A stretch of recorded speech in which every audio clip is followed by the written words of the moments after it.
Clinical shock is usually accompanied by hypotension with mean arterial pressure is less than 60 millimeters.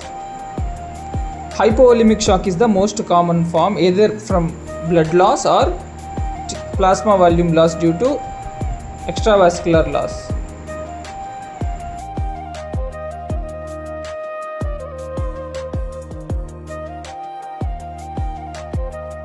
Cardiogenic shock is systolic arterial hypotension less than 90 in spite of elevation of PCWP, and compressive cardiogenic shock is due to pericardial tamponade and tension pneumothorax.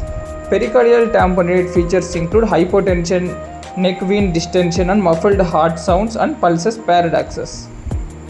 Tension pneumothorax produce ipsilateral decrease in breath sounds, tracheal deviation away from the affected thorax and jugular venous distension and shifting of mediastinum to the contralateral side. How to differentiate cardiogenic shock and hypovolemic shock?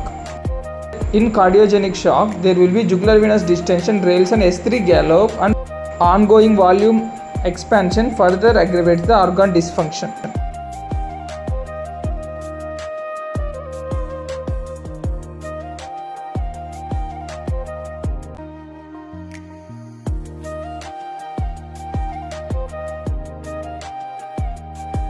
Okay, so whenever you have a patient of shock in your ICU, always try to find out the cause of the shock so that you can treat accordingly. So the shock can happen because of the low fluid, hypovolemic shock. The patient is trauma patient, blood loss, diarrhea, fluid loss, or intravascular compartment is less filled, like in cirrhotic patients, hypoalbuminemia. So this comes under hypovolemic shock. If your vessels are dilated, like in sepsis or anaphylaxis or spinal shock, then it's a distributive shock. If a cardiac output is low, cardiogenic shock, it could be due to decreased heart rate, patient is having less contractility because of the MIs or arrhythmias, so it comes under cardiogenic shock.